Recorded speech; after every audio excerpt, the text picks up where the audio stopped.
Okay, good morning from Riverton.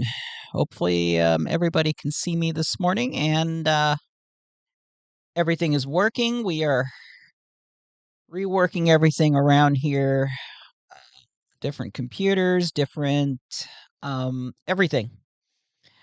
But it's still just the same Michi and it's still the same stuff. We still have the same chat. You're not going to see the chat window this week in the video, but it is available and I am reading the chat. And for those, one thing I've noticed is for those who watch YouTube on a smart TV, which is really the best way to watch YouTube, there is a mode in the YouTube app where you can actually turn on the live chat and you can watch the chat as we're going.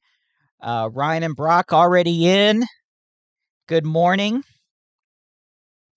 And some of you have been wondering what's been going on with the Michi. Well, it's been a while since we've done a stream. We used to do these on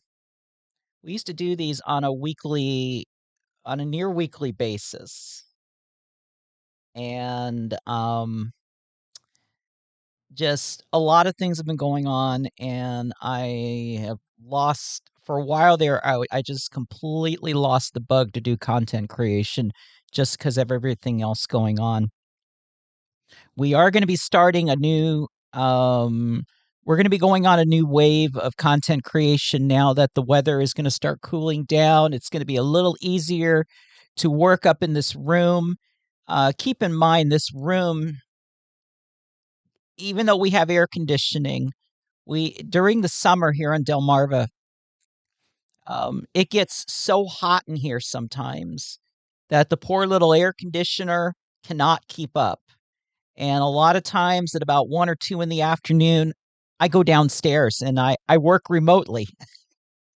Yes, I have a remote workstation downstairs where we don't have access to everything. So sometimes if you email me and I say, look, I will check it out the next time I'm upstairs. That's what I mean. I'm down in the remote location where I don't I have access to everything. It's just harder to do when you're having to remote access into your computer, using things like ComStudy and stuff like that is a little more difficult.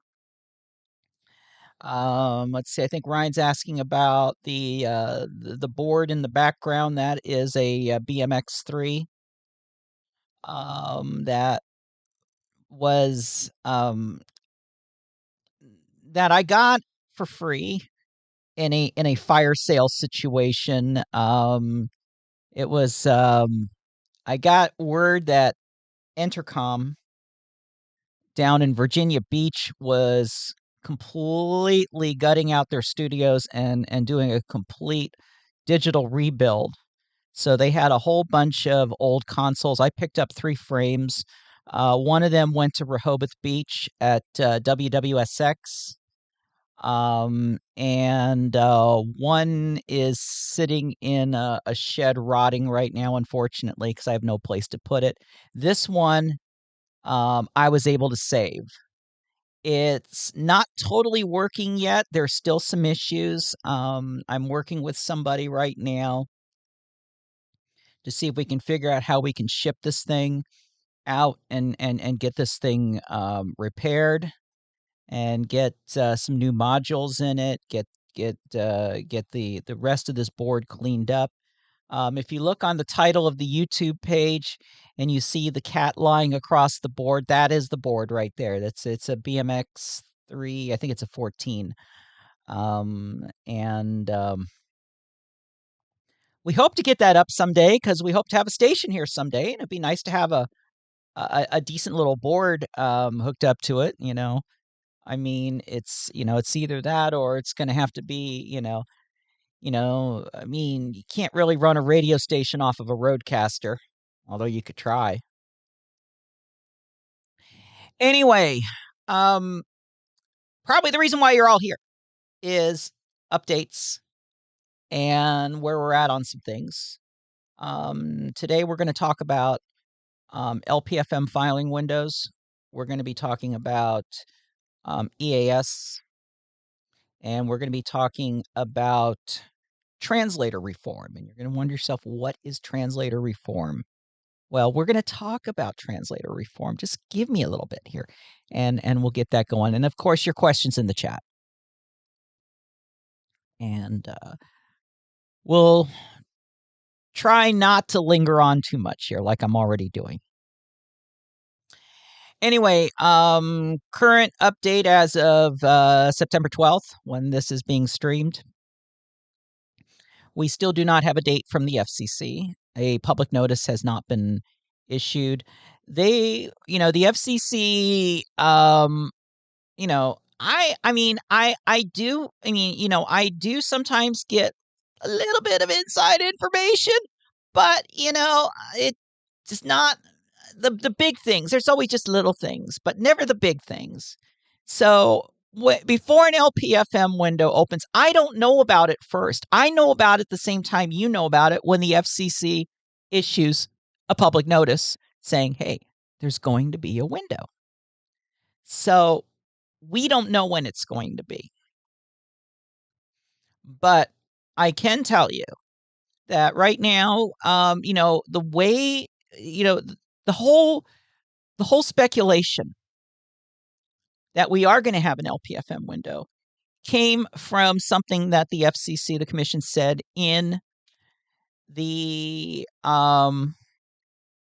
file in the order on reconsideration in MB docket 19193, the infamous LPFM tech petition, NPRM. And they did state in there that an LPFM window will likely follow after the conclusion of the NCE, the non-commercial educational window that we had here in 2021, last November. And I think right now, I think we're still kind of waiting for the FCC to finish up the post-mortem on this on the 2021 window. And so where are we right now on the 2021 window? Well, right now, the FCC has pretty much done pretty much all of the original fair distribution analysis. Those are the first ones that are always done, because those are the ones that can be done directly by the Media Bureau. And that's the ones where, if your first service, second service, those comparisons, those are the ones that are already done. Now, what the FCC is currently working on is the point hearings. They're called point hearings. They're also called comparative review. And this is the case where the group doesn't, there's no winner could be selected through fair distribution. Either nobody claimed fair distribution, or the fair distribution numbers were so close, they were less than 5,000 apart, that they couldn't figure out a winner. So that what they have to do is they have to go to the point system. Now, the point system, which is a carryover from the original days back when the actual commission did actual comparative reviews of every applicant to determine which one was the most worthy, which, of course, was eventually declared unconstitutional in the infamous FCC versus Bechtel decision.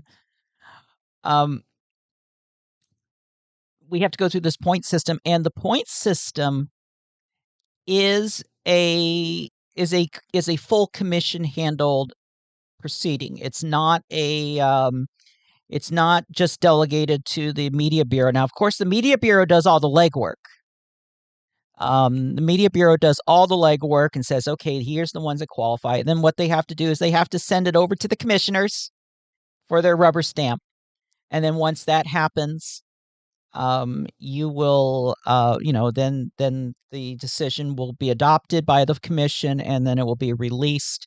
We've already had one of these decisions already made in this out of this 2021 window. I think there was about 23 MX groups involved.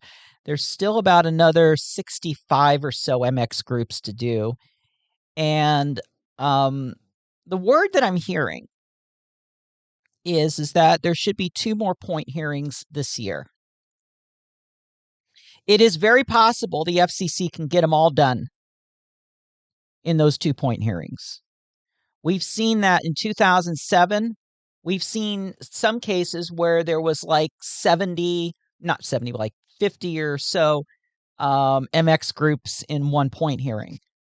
So it is possible for them to do it, and maybe that's what they're going to do. You'll know when another point hearing is coming up, when they're starting to work on it. If you watch FCC Today,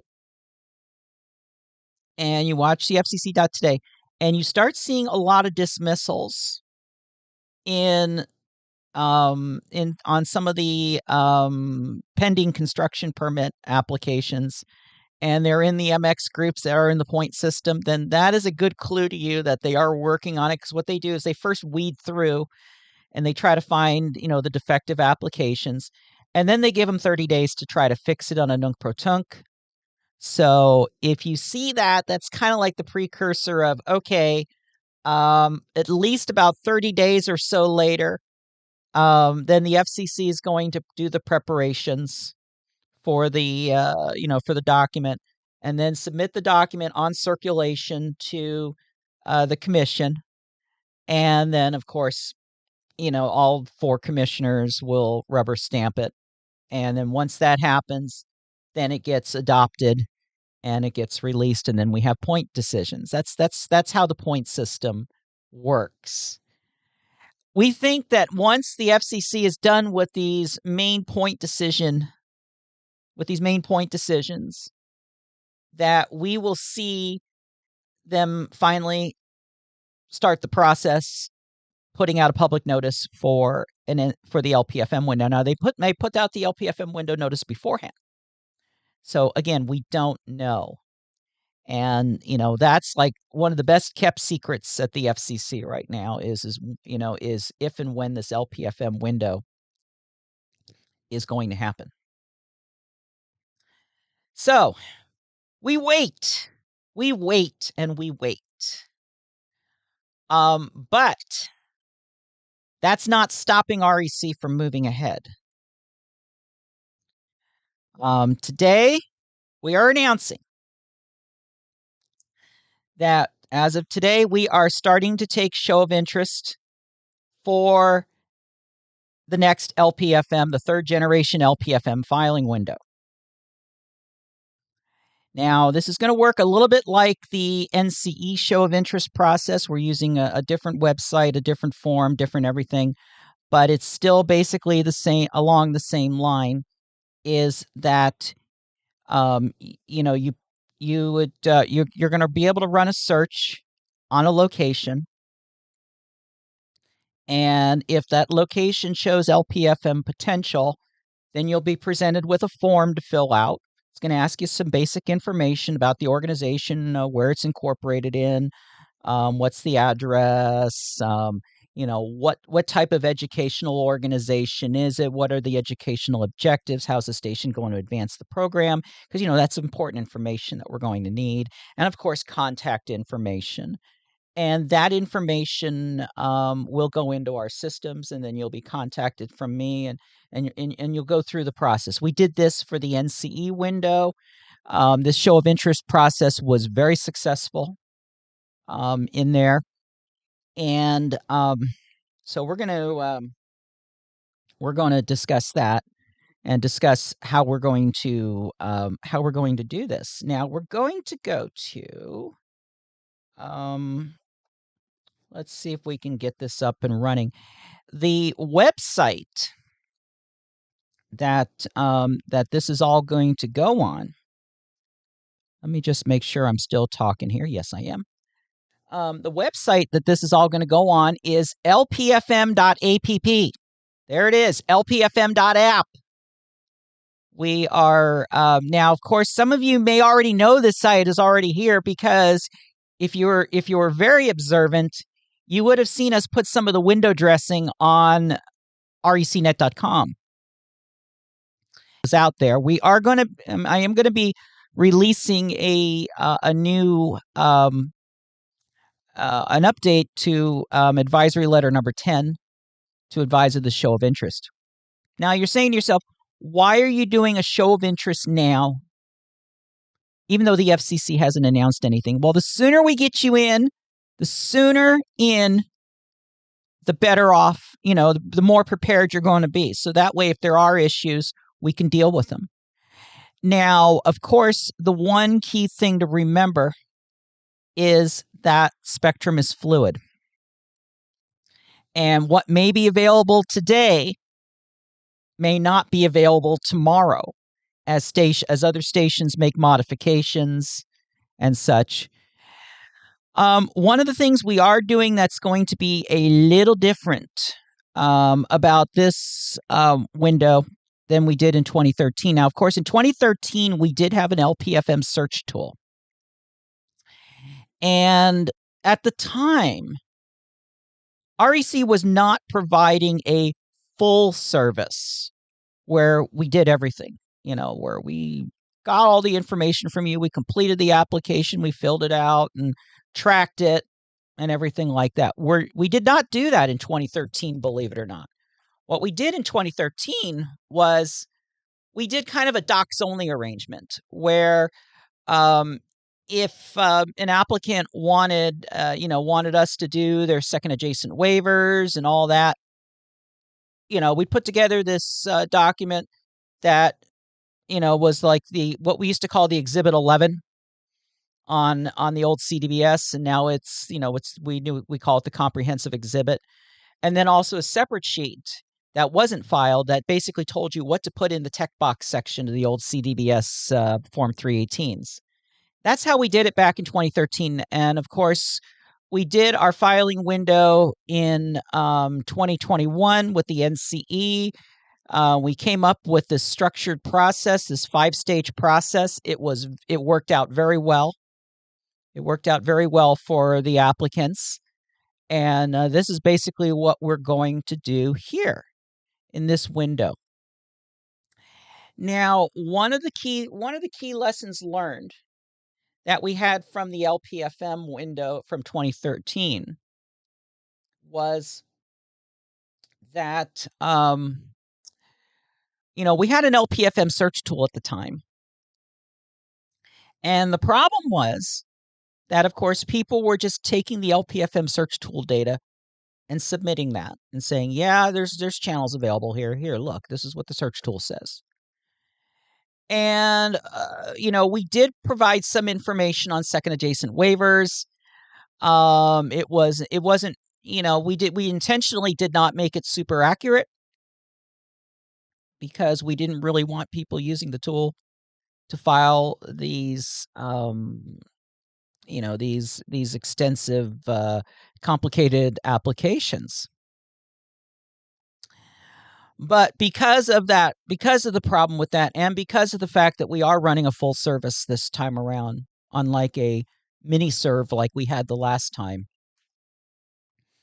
we did have to make some changes. We do have an LPFM tool that's out there where you can search anywhere within the FCC jurisdiction and see what channels are available. I mean, you can see that there's channels available. What you're not going to see is what the frequencies are. We are not disclosing that information up front. But so, like if we were to put in, for example, let's do a place where I know we definitely have channels available right down the road from us here in Mardellis Springs, Maryland. There we go. We go to Mardellis Springs, Maryland, and this is the channel search tool that is in that is on the lpfm.app site that anyone will be able to use to search for channels. So we're going to look at that first. And then, of course, just like my LPFM, it comes up with the map. Now, of course, we just used a general area, so it just came up with a location. And then we're going to go ahead and run the location. Again, we're just picking a random spot. New things on here. It's going to tell you on here what your height above average terrain is at the ground level. And then it's going to tell you how high your antenna is, how much power you're going to use. And one thing it's going to identify for you is the sweet spot. Because even though you are the sweet spot is the area where your antenna height is the perfect 30 meters above average terrain, meaning if you go any higher, then you're going to start getting your power cut. You're going to get your ERP cut.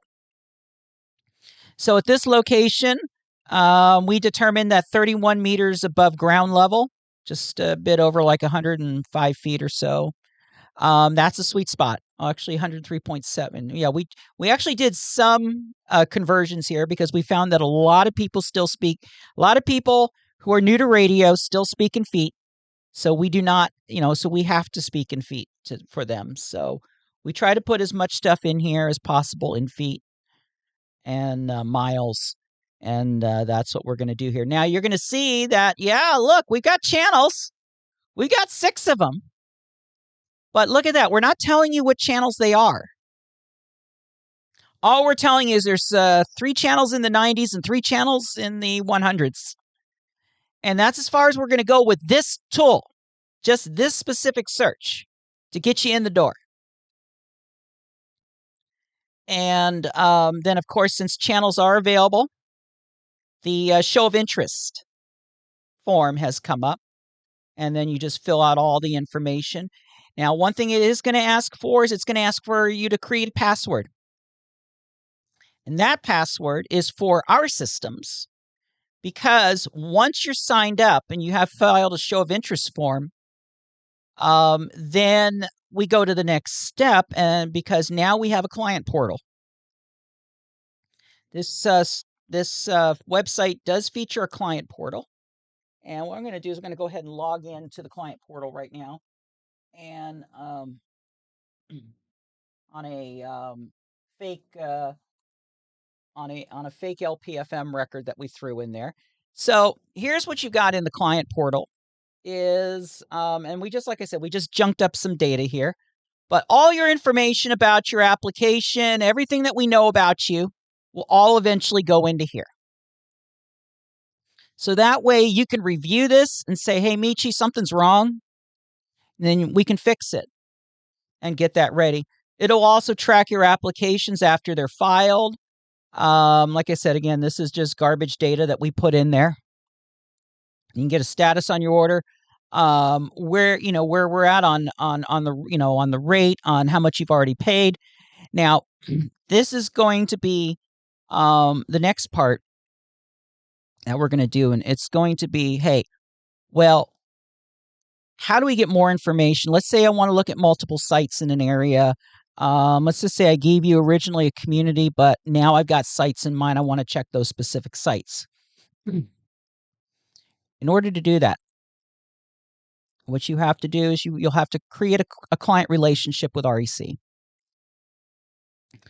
And what we're going to do is we are going to ask for an advance payment. And we did this for the NCE window too, where we asked for an advance payment up front, and then we picked up the rest on the back end. Advance payment will do a couple things. Number one, it reserves you a slot to be handled by us because, we are capacity controlled. So, if we get too many applications coming in, we may cut off. We did cut off during the NCE window. We may cut off again for LPFM. Second, it gives you some market exclusivity with REC, because we have a conflict of interest policy where we will not do 2 competing applications in the same area because that would be a conflict of interest. Now, if 2 groups were to come to us and say, hey, look, we want to do this together. We want to do a timeshare eventually. Can we do it together? And, we both are good with this. Yeah, I'll do that. I will allow that. But once the advance payment is made, that pretty much secures that area for you. And what we're going to do is we're going to protect a 24-kilometer or about a 15-mile radius around that location. And that would be, we will not take any other applicants within that area. So that would, because that's 24 kilometers is the distance separation between two co-channel LPFM stations. So we will not do anyone within 24 kilometers of another. That's the conflict of interest policy. The third thing with the advance payment that you get is you get access to the channel search tool with all the information unlocked. So you'll see channels, you'll see interfering stations, you'll see, you'll see a lot more information that's available than you would on the front facing tool, because now you have a relationship with us. And also too, if you are in a situation where you want to do your own application, just a simple waiver, a simple application without any waivers, and you just want the basic information, and you just make the advance payment and do nothing else, then, you're free to use that information if you want and file your own application, track your own application, go through the whole process, save yourself some money. That's basically how we're going to do it for this filing window. And so this is why we have up here, we have a separate search. We have a client LPFM search. Now we're going to go in. Let's do that same location. We just did Mardella Springs, just the primary, just the reference location. That map should look very familiar if you've been watching. All right, so we're going to go in. And, okay, we still get the same sweet spot information, but look, we have channels now. You can now see, those 3 9 channels, those were 92.9, 93.1, and 99.5. And the 3 channels in the 100s are 100.3, 102.1, and 105.1. So there you go. There's the channels. And then it's also going to warn you of those stations that you're going to need to, that are possible interferers. And it will also tell you which stations you're going to have to do a second adjacent channel waiver with. We also have information on, how hard the waiver is. And we do that just strictly through a distance separation formula. It's nothing too deep into it. So we don't have anything that goes out right now and measures the interfering contour, the service contour arriving. We have that with the My LPFM tool for existing stations. We're having some issues with some of the contour studies that come back from that. And for a lot of you, for all of you out there, it's very general range information, where on the inside we use the full measurement. And again, that's just mainly just for, so we have, we want to make sure that the information that we're putting out there is correct. Now, eventually, the My LPFM tool, as we know it today, is going to be replaced. We are going to put in a new tool for existing stations. This new tool is not going to necessarily, it's going to be, I'm not ready to make full announcements on this, but it's going to have access. People, any station would be able to access it and get some basic information. There will be more information available to those who've had a past client relationship with REC. So that's basically how we're going with the current My LPFM tool. And we do have a system that is about 85% finished. And once we roll that out, that will replace the current My LPFM tool. But back to this tool, one of the things that we do have on here is a channel reject report. You might remember this from My LPFM and from the original LPFM search tool. It just basically goes through all 100 channels and tells you why a channel is not available. Now, on the upfront search, on the unpaid search, if you if the location that you went to, that you tried, had no channels available, and we'll show an example of that here in just a moment or two, it will actually make this list available to you. We will make this list available for a no channel available situation. So that way people can understand why a channel is not available. Because one of the big things that we get over here is it says no channels. You say no channels are available, but I'm tuning to 92.7 and I'm hearing absolutely nothing. And this tool will say, hey, yeah, you may be hearing nothing, but this is the reason why the FCC won't allow you to have this channel at this location. So we have that. The other thing, and this will also show on the open report when there's no channels available, is the wide area. And we've simplified the wide area a little bit for this tool. And what we're just looking at is 8 different directions out to 5 miles. And it will tell you if there are channels available within that area. Now, for the paid access, there is a catch. For the paid access, you are going to be limited in searches to up to 10 miles away from what you originally searched. When you filled out the show of interest and you had that location put in, this tool will open you up, but it will only open you up for 10 miles. If you try to put in somewhere that is a little more than 10 miles, then, it's going to tell you, that you're not going to be able to do it. Like Lizard Lick, North Carolina. There's a name for a city. So yeah, it's telling me now, it's 379 kilometers from the original show of interest. Sorry, we can't do this on this form. You are restricted to 10 miles from the location that you searched. And if you need a different 10-mile radius, you just let us know. We'll negotiate that. But that's the way the tool works. This is to prevent somebody from making the advance payment and then searching all over the country and doing applications for people. We want this to be for your organization's application and nothing else. So that's why the restriction is in place. Even on the My LPFM tool that we have out there right now for existing stations, there is a distance limitation that you can search based on your LPFM station's call signs. But like I said, we are going to be taking out that tool here eventually and replacing it with something else.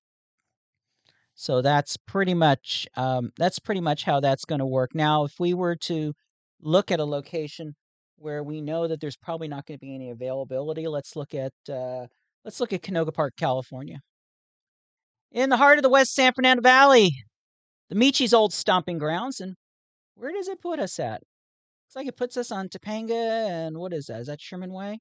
Yeah. Oh, Satakoy, Topanga and Satakoy in San Fernando Valley. Then we look at this location. As soon as it decides to come up. Now our sweet spot, because if I look how low the site, look how low in height above average terrain this area is. There's no chance, there's nothing, there's no sweet spot there because the sweet spot is so high. It will probably not be attainable. Oh, we do have a channel there. Okay, so we need to look at a different place. Let's look in, let's go to Chatsworth. I just want to show a site where there's no availability. All right, so we are now in Chatsworth. Just curious where we're at here. Shoup. Oh. Well, that's an interesting place to geocenter. Shoup, just north of Lassen. Neat. I haven't done a GeoGuessr video in a while. We need to start doing those again, too. And again, this is a location where the height above average terrain is so low that we couldn't measure a sweet spot within a reasonable range. You'll see now that it says that there are no potential LPFM channels in this area. Why are no channels available? There's your report that shows the other Mexican allotments will show up there. And then down here, you've got that nearby LPFM availability. So yeah, we have a channel that is available 1 mile to the south of this location. And that's the reason why when we looked at Canoga Park, there was a channel. And now that we looked here, there's no channels. And there's also channels available out towards the west, the northwest, and the southwest. So, so there we are, right on the edge. Also today, with what's going on, we are going to be announcing today the rates for REC for the upcoming filing window. One of the things, normally when you deal with me, I look at everything from a level of effort standpoint. I look at see how long it's going to take, what issues there's going to be, and such like that. And that's how we quote you charges. And what we did with the NCE window is that we put out a level of effort based flat rate card, and that worked. That worked very well. And in that window, the NCE window for new applicants, we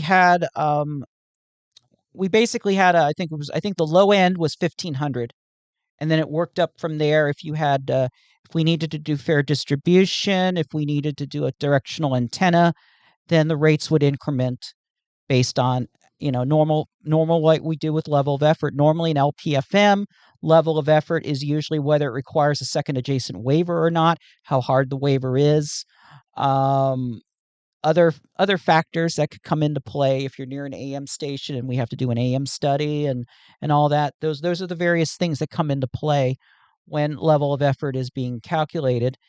And during the NCE window, we did give LPFMs, we did give a subsidy to LPFMs, and we gave an even bigger subsidy if they were proposing an LP 250 type facility. So, we did give subsidies. And so what we're going to do with the LPFM window is the advance payment is going to be for now $200. So if you are interested and you make an advance payment of $200, that's going to give you the access to the channel search tool. So if you want to, and the thing is, the channel search tool will be there until even after the window's done, because there will be modifications and things like that will need to be done post window. We plan to keep the LPFM search tool that's inside the customer portal available until after the window and after all of the MX settlements and everything like that can be done. So that will be there. Even for somebody who doesn't actually have REC do the work for them, it'll still be there, and we'll still keep that access open. And so if you decide to do an application yourself and you just need our channel search data, $200 for right now. When the FCC does issue a public notice, that means we're kind of now on a countdown, and we have we have time constraints now that we've got to deal with. That $200 becomes $300. And like with the NCE window, if after the time the filing freeze opens and we don't have a lot of time to work with you, we have no time to really do the whole advance payment thing. Payment up front is going to be required. So for everything. So as long as you get in before the filing freeze, and the filing freeze, we will know that date before it happens. And so if you have the file, so if you do file, if you do want to file, this is the time to do it. And then we work you up. Now here's the thing, the advance payment is an advance payment. So that means it gets applied to, if you decide to go with us full service, guess what? That $200 or $300 is applied to our normal rates for this window. And so what we will be providing is our base rates. And there they are. The base rates. So for an LPFM, starting for a new organization, a new LPFM organization is $1,000. Now, if you are an existing LPFM and you're wanting to do a major change, We're going to do that under normal level of effort policy because we don't need to do everything that we need to do for a new LPFM when you are an existing LPFM and you're needing to make a change that you normally cannot make as a minor change but can make as a major change during the window. You're already an established NCE LPFM qualified station, licensee, so we don't have to worry about all that. So that's going to cut the rates down a little bit. So we're coming in with 1,000. Now that includes an REC subsidy for LPFMs that are operated in the private sector. So this would be non-commercial. I mean, this would be educational organizations and private educational institutions will fall under the 1,000 rate. Those in the public sector fall under the unsubsidized rate, which is 1,200. And that would include your public schools, your government, tribal organizations. The other main reason why we do that is because there's extra work that I need to do for those applicants. For example, they're going to want W-9s. They're going to probably want me to fill out an independent contractor form and other things. There's additional work that goes into the public sector that we don't do on the educational side. So there is a reason for that. And then for the public safety and tribal who can file more than one application in the window, we're gonna have an incremental $500 for each additional station. Now, for those who do want the old 2013 docs only option, we will have that. 400. We'll give you the comprehensive exhibit, and we'll give you some of the tech box information, but you're on your own. We don't track anything else. You will still have access to the tool. You'll still have access to the channel search tool, but as far as the filing of the application goes and everything, you're on your own with that. We talked about add-ons, and again, this is part of the level of effort approach. One thing that we do look at is second adjacent waivers. So if a second adjacent waiver, if it's an easy waiver, and really what we're looking at there is what differentiates between the easy and the hard waiver is whether, and it's not the same language as we use on the channel search tool. This is a different, we call this lower tier and upper tier. The difference between the two is whether we need to do a downward antenna study, a downward depression angle study on the antenna to make sure that the antenna design, the way that the antenna radiates, it does not put the interfering contour into occupied areas. That's really the differentiator between the 100 and the 200 rate. So we have additional information. We do charge a little bit more to prepare the documentation if you're going to do a 20-foot rule, which is where you're in a location where if you were to search, it would tell you that you need an FAA tower registration, but you're only going to be less than 20 feet above the highest point of the building. That's a 20-foot rule. $50 covers the sketches and everything like that we need to do. In the reserve band in the 88 to 92, if a station doesn't meet the minimum distance separations to channel 6 TV stations and low power TV stations under 73825, we have a $200 add-on that if we have to use a directional antenna. If we have to use the directional antenna for channel 6 contour protection. It's just if we have to use contour protection, it's 200. If we need to add a directional antenna to that, that's another 100 because we have to do a contour study, but then we also have extra charges that are incurred if we have to actually design an antenna pattern or figure out what antenna patterns will work, an off-the-shelf antenna pattern that'll work for that location. You'll have that. Same thing with the second adjacent waivers. And so there's a $100 add-on if we're using a directional antenna as part of a second adjacent waiver. Let's say you are at a location that is still short space, but you're just located just outside the service contour of your second adjacent station, that a directional antenna would keep the interference out of the service contour. Or let's say you are second adjacent second adjacent waiver, but the only populated structure is just like one house off to the side, and then you use a directional antenna to keep the interference away from there. Because of the directional antenna designs, we do charge that little bit of a higher amount. We also have a standalone directional antenna rate, which is if you're not using it for those two purposes, if you just want a directional antenna, it is going to be for that reason. Also, too, if you're doing it for the international coordination, because you are now allowed to use directional antennas near international borders to be in compliance with that.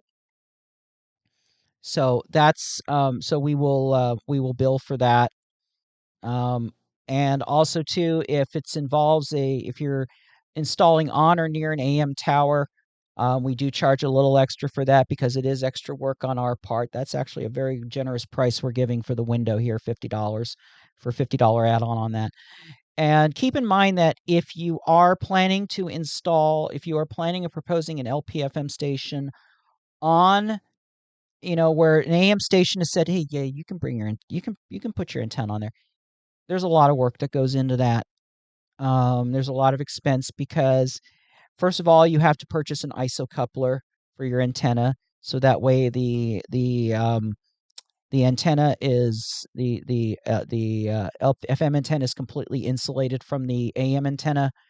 There's work that the AM station needs to do. They need to file an application called a direct measurement. And the FCC charges fees for that, and it's something extensive. We don't do AM applications here at REC, so they would have to have their own person do the AM applications. AM applications near an active AM broadcast tower, there are some issues with those. And really the main issue is going to be is that if you're using an antenna that is no longer an AM broadcast antenna, but used to be an AM broadcast antenna, and the antenna is base insulated, that's where you're going to have a huge issue with that. Otherwise, in a good number of cases, we've been able to get through a lot of these by just basically confirming that the antenna structure, the tower structure that they're mounting, is going to be is not base insulated, so it's grounded, and that will work there. And then if you're in one of the quiet zones, we do charge a little bit more. Basically, if you have an application anywhere in Puerto Rico, we do have to do a notification to the Arecibo Observatory. And so that include, that's time. So we have to do that. We have to make that presentation, and they have to give us their concurrence, which they normally will send most of the time. And then we have to include that concurrence on the construction permit application. Those in West Virginia that are in the National Radio Quiet Zone, that is a little bit more there's a little bit more that goes into those than for Arecibo. So we do charge more for that. So basically those are the charges. Those are, again, we're being transparent with this and saying, look, this is what we're going to charge for the window. So that is basically where we're at. So again, it's lpfm.app is the site to go to. And that's how we go now. Let me get to, there's a couple good questions in the chat. Hi, can I own an LPFM in other states? Meanwhile, I'm living in New York. Do you have an app for HD radio for LPFM? I want to put a radio station from Europe on HD radio subchannel on my LPFM in Maine. Okay, we're going all over the place. First of all, individuals cannot own LPFM stations. Number one pet peeve of the Michi. An individual saying that they're an owner of an LPFM station. Individuals do not own LPFM stations. Organizations own LPFM stations.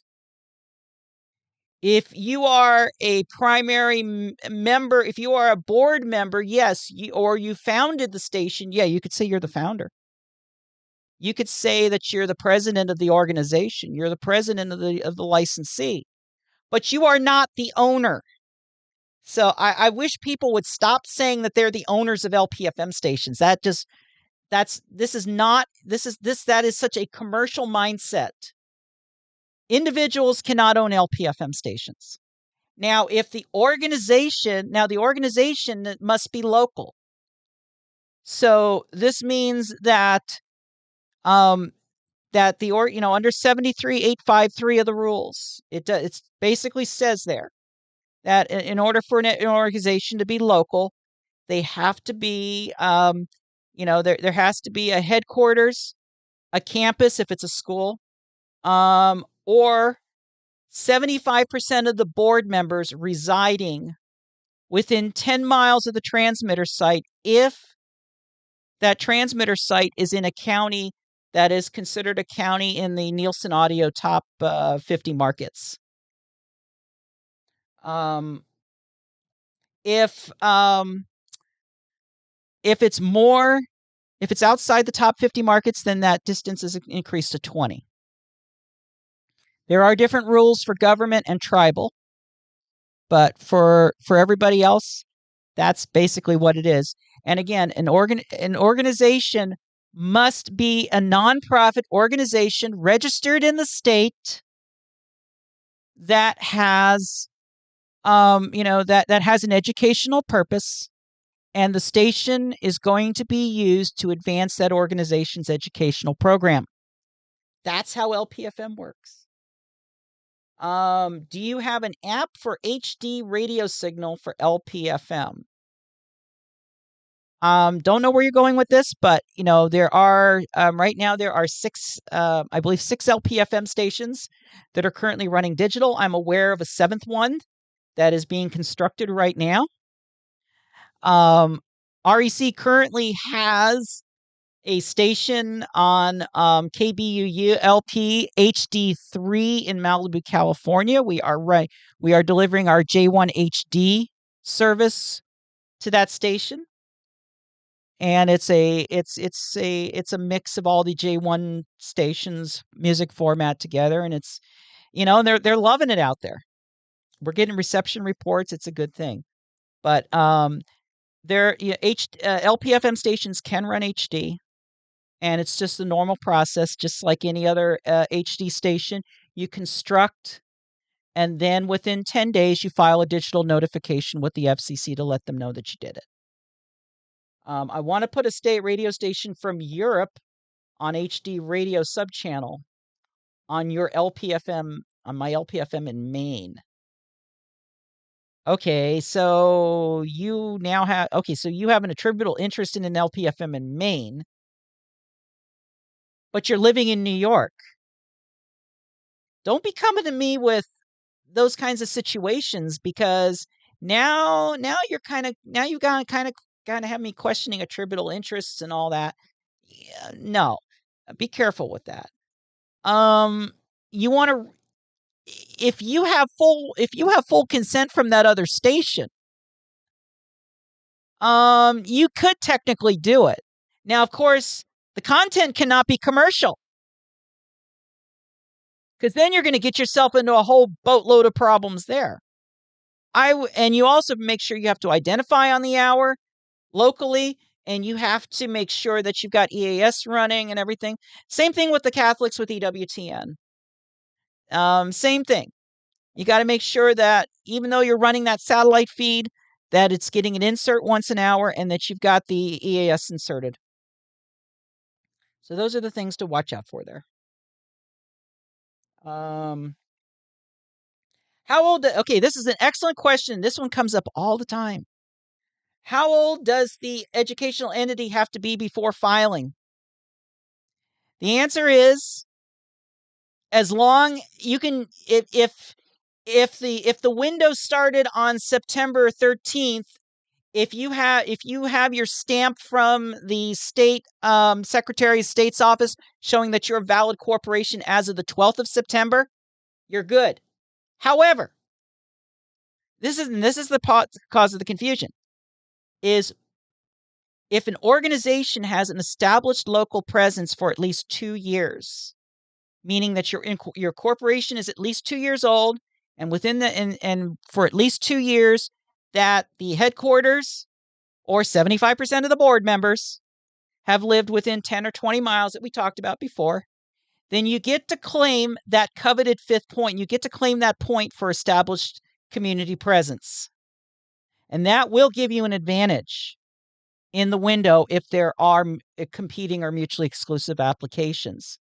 So yeah, as long as the organization is recognized by a state, and it doesn't even have to be the state that you're in. You could apply for a station in Maryland and be a Delaware corporation. Now, the state of Maryland might say, "Hey, before you start collecting any donations here, you'll have to register as a foreign corporation in Maryland, in order to collect donations." But as far as the FCC goes, the FCC only cares that you have some kind of recognition in some state as a nonprofit corporation and that your status is current. We see a lot of stations where they forget to file their annual reports and then suddenly their status is suspended. You need to keep up on that once a year. You need to pay for your any of the state fees. You need to pay for your registrar person there. You need to pay for all that, and you need to make sure that information is kept up to date, because during a renewal, somebody can come back and say, "Hey, this organization has not been a corporation for the past 5 years, and they're still holding a non-commercial broadcast license." Now, the FCC rules, it does specifically state in there that you have to maintain that status. So, yeah, we're currently just a bunch of volunteers helping addicts to learn a trade. And LPFM would be an interesting opportunity. Yes, it would be. I mean, it would definitely be an interesting opportunity. So what I would do is I would be working right now. If your organization, I don't know, Bobby, if your organization has been established yet, but I would go ahead and get together and, determine who your board of directors are and go file to be a corporation in your state. There are companies out there that will do it for a fee. And I think even like the LegalZoom or somebody like that, I think they do that kind of stuff too. There's different ones out there, but you got to make sure that it's a nonprofit corporation. And each state has different rules regarding nonprofits. Some states require you to have 3 board members. Some states require you to have multiple board members, and none of them are related by family. So these are the things you're going to have to look for. Some states, like Delaware, only require a board of 1, where Texas and Florida require a board of 3. So these are the things that you're going to have to do, and that you got to have that corporation, because we're going to be putting in those governance documents at the time that you file. You can't file first with the FCC and then get your corporation later. That is a fatal mistake. That will get you dismissed with no chance to go anywhere. And we'll work it from there. So hopefully that answers your question. Okay. Ryan's asking about EAS. We're going to talk about EAS next.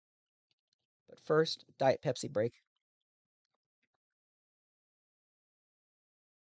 And this Diet Pepsi break was brought to you by LPFM.app. LPFM.app. LPFM.app. Is there a waiver to prohibit separation for co-channel? No. For if the co-channel station is a full service station, It is specific. It is prohibited by statute in the Local Community Radio Act. We tried to get contour protection towards between LPFM and translators, and in MB Docket 19193, the FCC did not want to budge with us on this. There's been several attempts to file waivers. The FCC did not want to budge with it. The issue is one of the big issues there is the resolution process, the redress process, if there is actual interference. Translators has this very elaborate plan where you have to do these studies and such. If you're wanting to show that a translator is interfering with your station, even though they meet the contours, there is a process that that you can go through. And I don't think they wanted to do that for the LPFM service, so they kept it on distance separation. In distance separation, and this is the same with commercial stations between two commercial stations, and even between a commercial and an LPFM, is as long as the two stations meet the distance separation, then there's no redress for interference in that way. Now, there are different things about that, but that's just the basics. EAS. The FCC currently has on circulation a report and order that is going to make a somewhat significant change in the EAS rules, which we feel is going to impact a lot of the smaller stations. And obviously, we're deeply concerned about this. Just to give you first the 101 on EAS. There's two kinds of alerts that come in. We have what we call legacy alerts, and we have cap alerts. Legacy alerts are the ones that come in over the radio. You get the 3 screeches, and then the attention signal, and then the message. And then in those 3 screeches, what you're hearing is a binary digital code that gives out the type of a 3-letter code that indicates what type of alert it is, the time, where the alert came from, and then the areas that's covered we call FIPS codes that encode what areas this alert applies to, and just very basic information that comes through on a legacy alert. Meanwhile, a cap alert is one that comes through the internet. The cap alert itself is an XML file that actually has a ton of information, a lot more than you can send on that little duck call. There's a lot of information in there. The ability to be able to send pictures and audio files through CAP. So obviously, CAP is a much more robust and better system. So keep those two in mind as we talk here. This proceeding that the FCC is getting ready to do a report and order on at the end of this month has to do with increasing the access of EAS to persons with disabilities. Because right now, when an alert comes through on the TV, you see the crawl. And when you do see those alerts on the crawls, usually it's just, a local authority has issued a, this kind of alert for this county, starting at this time and it expires at this time. Very basic information. Meanwhile, the cap alert might say, yes, there is there's a major tornado in the area. It's going to affect this area, this area, this area. Or this is an Amber Alert. Here's the... Excuse me. Here's a description of the vehicle. Here's the license plate. Here's the picture of the kid. So a lot more information comes through on a cap than on a legacy alert. The FCC wants to put in place, and so basically bottom line is that they want to make it easier for those with disabilities to be able to get full information from emergency alerts. So what the FCC is doing is they put together this rule. They put together these rules that requires what they're calling CAP polling, CAP polling. And the way CAP polling works is that if the EAS decoder first receives a legacy alert from one of the two radio stations that you're supposed to be monitoring, it's going to wait for a prescribed period of time. The minimum is going to be 10 seconds. It's going to wait and see if that same alert also comes in through CAP. If the alert does come in through CAP, then it will break in and it will broadcast the CAP alert, which will usually be more robust information for the TV station and clearer audio for the radio station.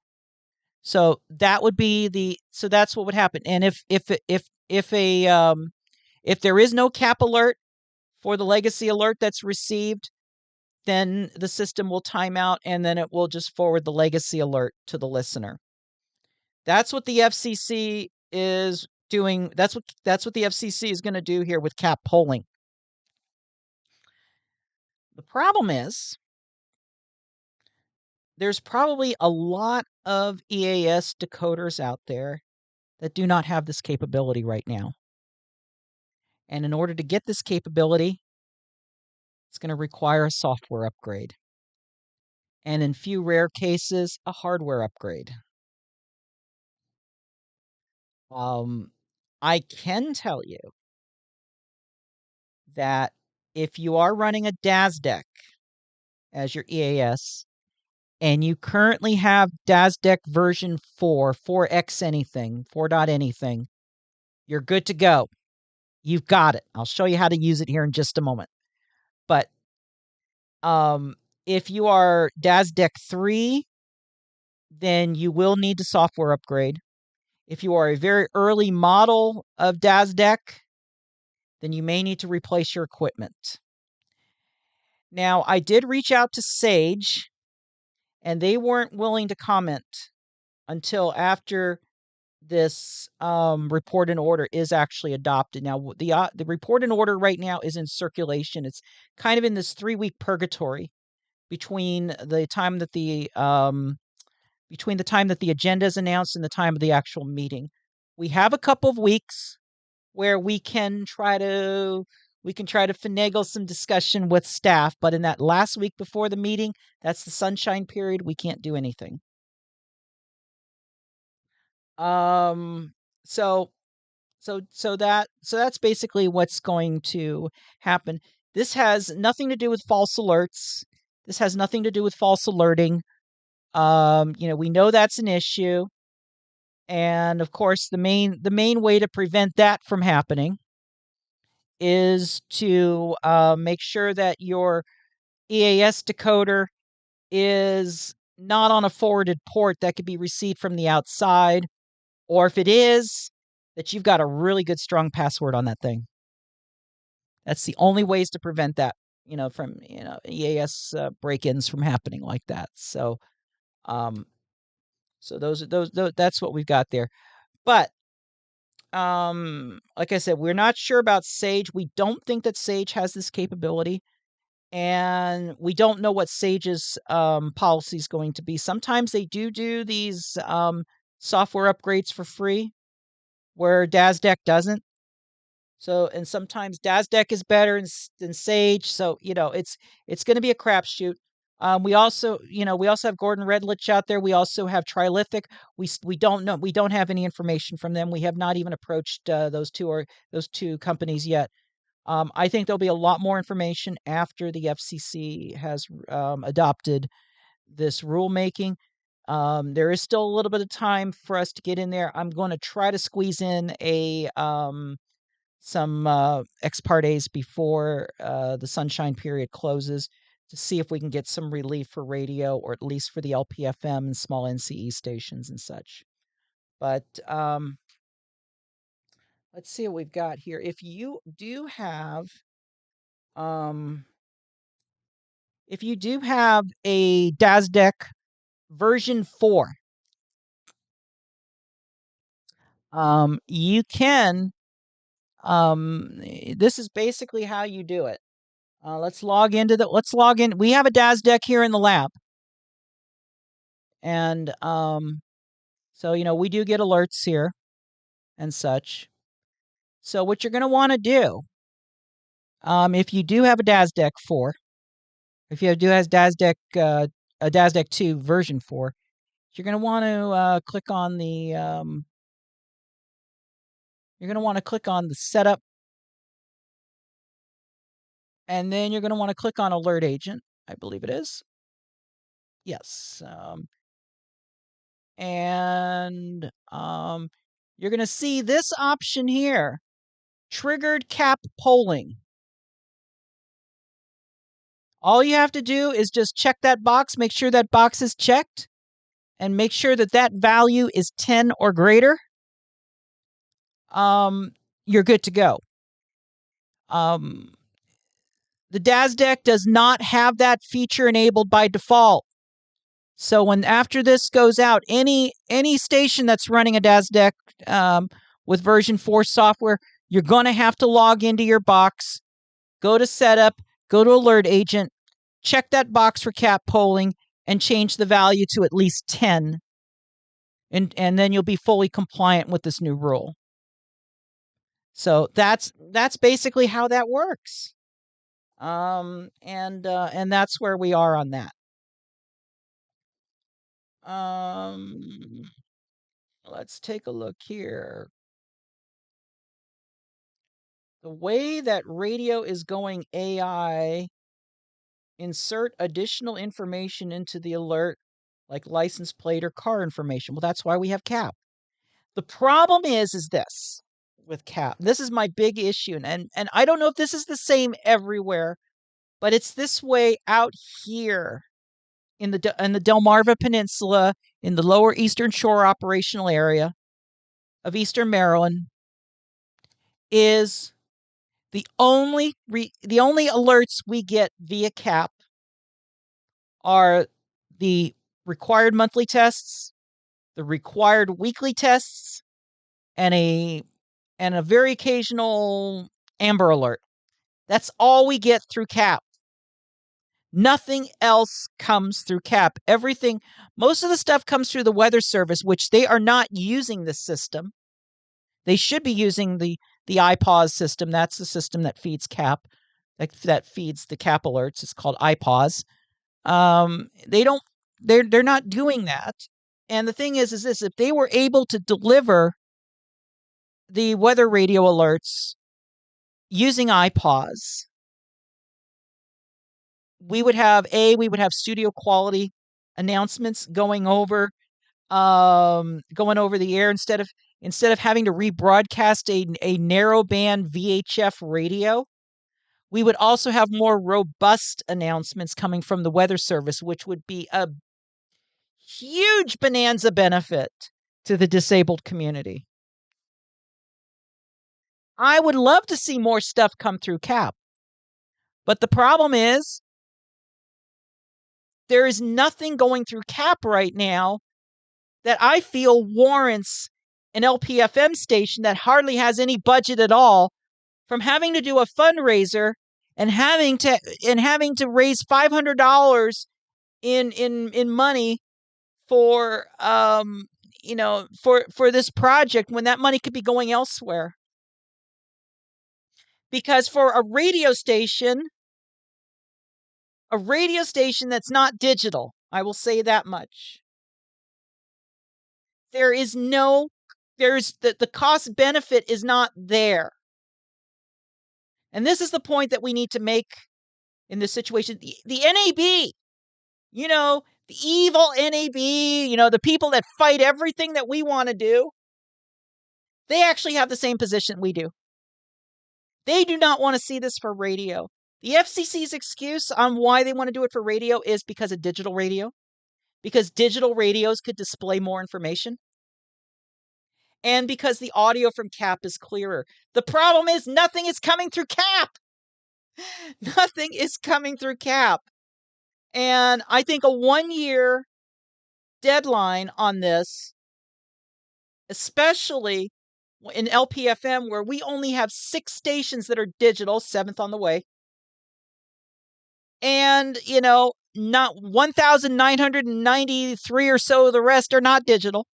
And then we have all these small NCE stations that have very little budget, full power stations that have very little budget. Now they're having to do software upgrades. And they're not digital. My take on it is simple: is if your station is digital, then you should be required to convert in a year. If your station is not digital, then it needs to be an extended schedule, maybe like 3 years or so. And maybe by this time, the weather service will be on cap. If this is what it takes to get the weather service on cap, then let's do it. Oh, wow. We're definitely drumming up some comments here. First of all, subject break for a sec, because I've seen a couple questions pop up on this. Status of LP 250. Well, right now, LP 250 is a controversial issue with the FCC. It is currently in a standstill. We think that there would not be a unanimous decision on LP 250 because of the controversy, and because of the fact that that Brendan Carr has taken Michael O'Reilly's place as being the NAB's lapdog. So I don't see, LP 250 is going to continue to be this way as long as we have a 2-2 commission. We'll still try to push it as hard as we can, but we don't think it's going to go anywhere while we still have a 2-2 commission. We need to get a third Democratic commissioner on board. Even if it's not Gigi Sohn, if it's somebody else, we need to get a third commissioner on board and get the commission up to where get it back up to full strength. Any ideas about opening a filing window for AM stations? Dream on. I hate to say that, but really, we're at a point of dream on that one, because I don't see really that the FCC has much motivation to do it. First of all, they have not even invested in updating the filing systems to support AM. The FCC put out an auction about 3 years ago where they offered 4 AM allotments in the St. Louis metro market with a $50,000 starting price. No takers. There's the Dick Taylor blog just the other day was talking about, bringing back why bringing back the old days of WLS and WCFL are never going to happen. And, and I think that AM is there, AM exists, but I just don't see this big AM renaissance ever happening. I just don't see it, but I'm not declaring the band dead. But I don't see the FCC wanting to spend a ton of time and having to hire more electrical engineers that specifically have AM qualifications and background, because there's not, the pool of AM qualified engineers is dwindling more and more. It's aging out. It's gone the way of beautiful music. Yes. There. So let's see. It is absurd for LPFMs to have EAS capabilities considering the micro areas of coverage that the service provides. I disagree that it is absurd. I am a supporter of alerting, but with a common sense approach. Emergency alerting does need to be more. It does need to be more hyperlocal, and CAP can do that. And this is the thing: if CAP alerts were to come out, you may be the only LPFM station in this little one micro area. And and this emergency may affect your area or something may affect your area. You know, there's no reason why I don't have an issue with LPFM stations being required to have some form of EAS capability. Decode only is is what we've got, which is not the same as full service stations where they have to have a full encoder and decoder. Now, the other issue that you brought up, which is an issue that REC's brought up, it's other people have brought up, the FCC has addressed it, and they said no, and that is open source EAS. I've even discussed this with the folks at FEMA directly. I was about 2 or 3 years ago, before all this COVID stuff that was happening. I went to a stakeholders meeting at the FCC headquarters prior to the one of the national periodic tests, and I did approach the main person at FEMA for alerting, and I said, there's a lot of LPFM stations that can't afford these $5,000 price tags for EAS units. They can't afford these $500 software upgrades. They're decode only. They should be allowed to install their own equipment or install or come up with an open source that would allow them to have read-only access into iPOS and be able to get alerts. And I just feel like the person from FEMA did not totally, I don't think they totally understood what I said. Because I got the line, well, if it's open source, we have no way of being able to tell that the alert tones that they send out are going to be able to be picked up by other stations and such like that. And I said, and I'm thinking to myself, wait, this is decode only. LPFM stations and low power TV stations that don't originate programming, they are based iPOS. I was going to start working on some projects involving iPOS. I just got caught up in everything else. Let's see. Yep, just the monthly statewide test, blah, blah, blah, via cap iPOS. Why can't cap iPOS just send a national periodic test via audio?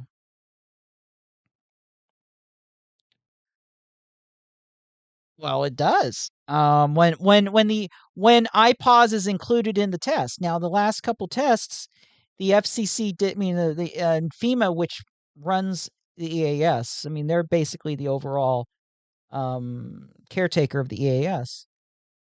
The last couple of national periodic tests did not involve CAP because we know that CAP works. The problem is the primary entry point system, which is delivering the signal to one of like 25 radio stations across the country that's designated as a primary entry point, and then delivering that message via radio through the relays to each station.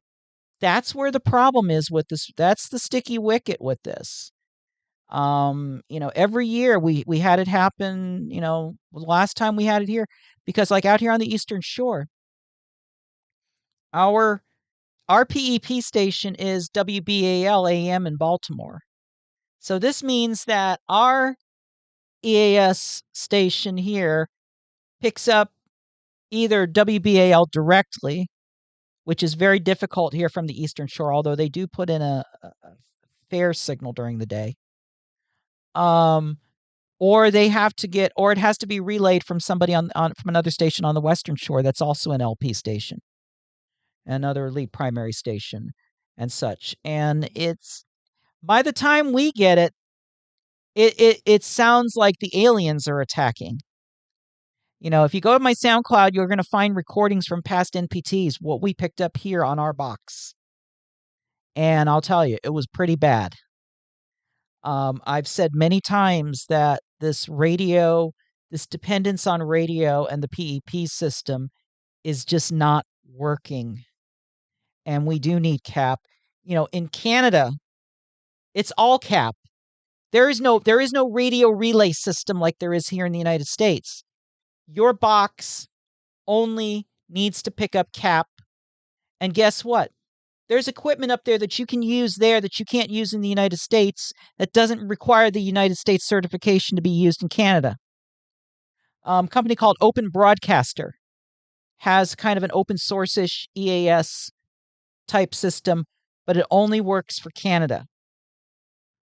And why? Because Canada does not use this old archaic EBS radio relay, post-nuclear war kind of thing. So there, that's what we got there. But I do see that there's going to be a lot of stations if this goes through, and there's only a 1-year timetable on getting the EAS upgraded. I'm seeing that there's going to be a lot of stations that will not be in compliance because they just simply cannot afford the upgrades.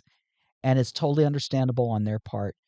This is not something they asked for, and to me, this is an upgrade that gives no benefit at all, and that's something that's going to need to be discussed. And this is one where I will actually reach out to the NAB and say, "Hey, look, we're in agreement. We're in agreement on this."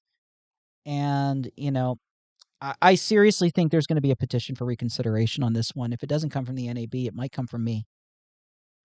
And we'll just have to see where we can go on that. And that's pretty much where we're at. So I think what we'll do, and I know my stream has been buffering there a little bit, and I do apologize for that. If there's any final questions, throw them in the chat right now.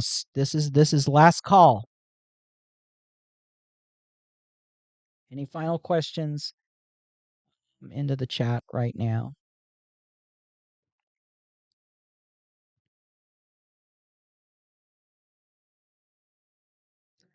Okay, nothing heard, nothing seen. We're going to be, as I mentioned earlier in the video, we're going to be coming out with. It's starting to cool down here a little bit. Hopefully, we get cooler here as we do.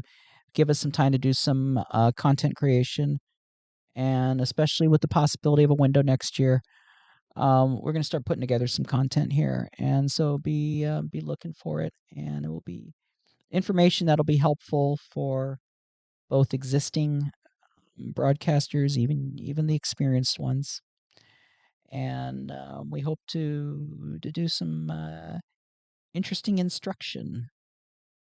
I guess you could call it FCC 101. I think I will. Anyway.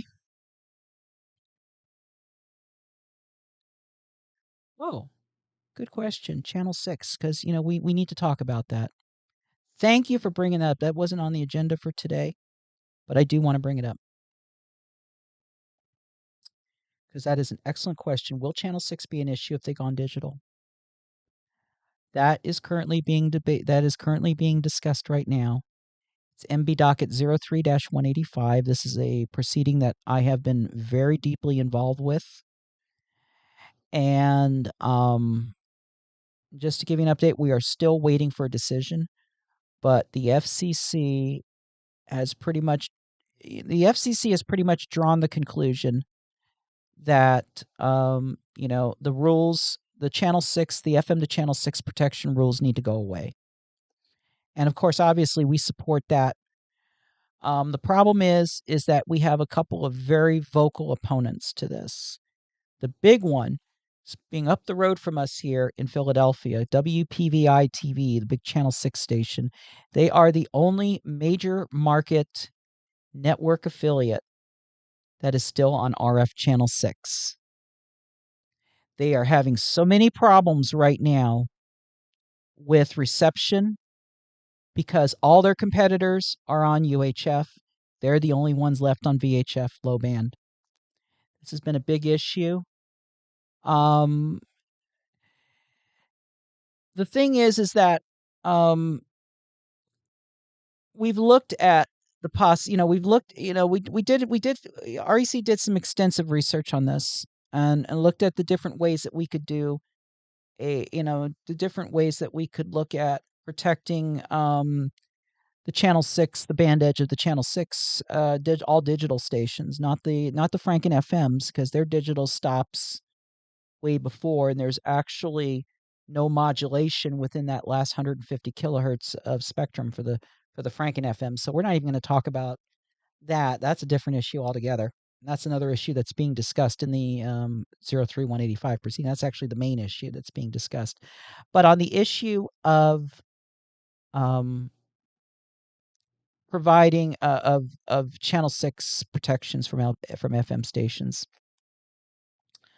what we're saying right now, and actually what NPR is also saying, and we have been in discussions with the attorneys at NPR on this. And we both basically came to the same conclusion on this, is that there is overwhelming information available. There's just, well, let's say this the other way. There is no evidence at all that there needs to be any protection from FM services to digital television on 88.5 through 91.9, so channels 203 to 220. And that those channels should be given instant relief, and those channels not be required to protect anyone. Channels 201 and 202 are still an issue. Channel 201, 88.1 especially. Why? Because it's right on the channel 6 band edge. Also, if the station is running HD, there's a little bit of leakage into down below 88.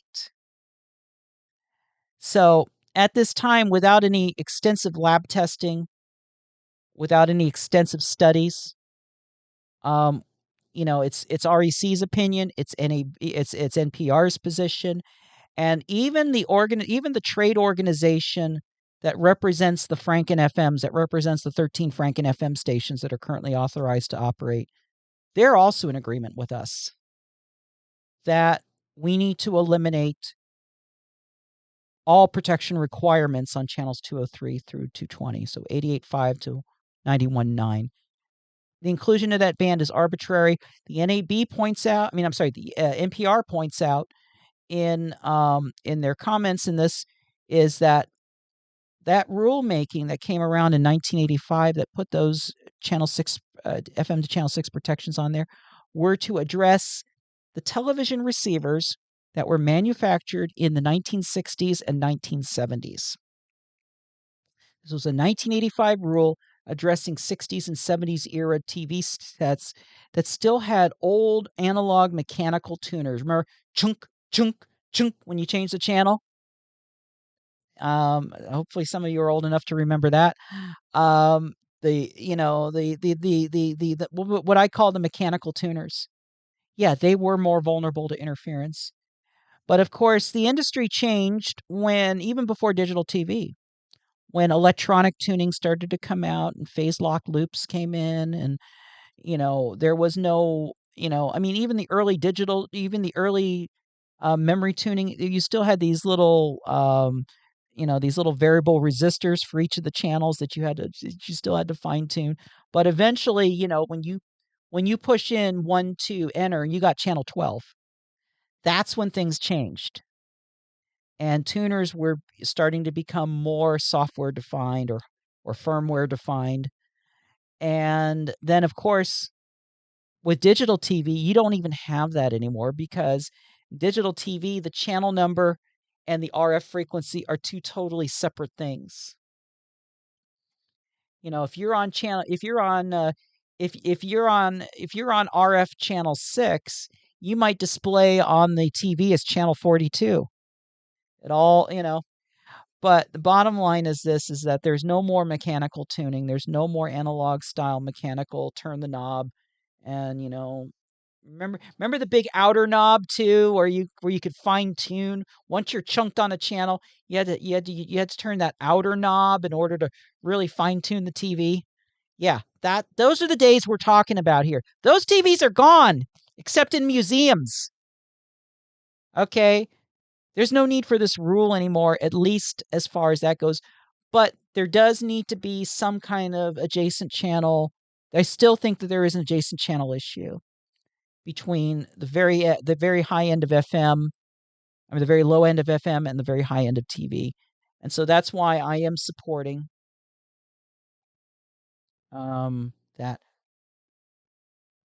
Harold, that's probably why you came here. And I know I called last call, and I apologize because I still have another major subject to talk about. And you just reminded me of it. Thank you. Thank you. This call's going till 2. This call's going to at least 1 o'clock. We're going to go 2 hours here at least. I need a fan running here. You might hear a fan in the background. I do apologize, but it's getting hot up here. I need to talk about another subject. Translator reform. What is translator reform? Well, here's the thing. This might initially answer your question, Harold. We're still looking at an LPFM window coming up next, possibly next year. We're hoping next year. Crossing our fingers, hearts and chat next year. But after that, what's going to happen? The next logical step in the secondary services would be is to have another translator window. Now, the problem is that the thing is okay. We had translator windows. The last translator window that we had was the translator windows related to AM revitalization, auctions 99 and 100. That was 2017 and 2018. And of course, that was a very controlled window. It was limited to AM applicants, and only those that did not take advantage of an opportunity in 2016 to move an existing translator up to 250 miles.